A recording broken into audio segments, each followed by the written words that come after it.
আসসালামু আলাইকুম, শুভেচ্ছা নিবেন দর্শক। দেখতে পাচ্ছেন আমরা আমাদের জমি থেকে গাছ পাকা ক্যাপসিকাম সংগ্রহ করেছি।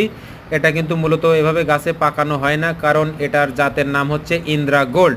এটা মূলত কাঁচা অবস্থাতেই সংগ্রহ করে বাজারজাত করা হয়, কিন্তু আমরা কিছুটা ফল গাছে রেখে দিয়েছিলাম, যেটা আসলে এই গাছে পাকে কিনা দেখুন। এখানে আমরা কিছুটা বস্তায় রেখে দিয়েছি, এগুলো আমরা গ্রেডিং করে বাজারে পাঠিয়ে দেবো। এটা হচ্ছে আমাদের স্থানীয় বেনাপোল এবং বাগাসরা বাজার, সারসা, যশোর, এই সমস্ত বাজারের কাঁচা বাজারের আড়তগুলোতে কিন্তু আমরা ফলগুলো দিয়ে দেবো। তো যেটা বলছিলাম, এটা কিন্তু গাছে এভাবে পাকানো হয় না, আমরা রেখে দিয়েছিলাম। তারপরে দেখেন কাঁচা পাকা মিলে খুব সুন্দর একটা কালার আসছে।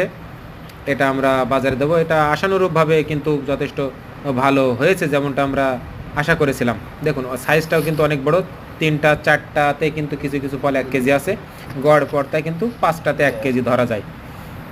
সব মিলে আশানুরূপ একটা ফলন আমরা এখান থেকে পেয়েছি, দেখুন মাশাআল্লাহ। তো অবশ্যই আপনি যদি আমাদের চ্যানেলে নতুন হয়ে থাকেন, অবশ্যই আমাদের চ্যানেলটি সাবস্ক্রাইব করবেন, ভিডিওটি ভালো থাকলে শেয়ার করবেন। ধন্যবাদ সাথে থাকার জন্য।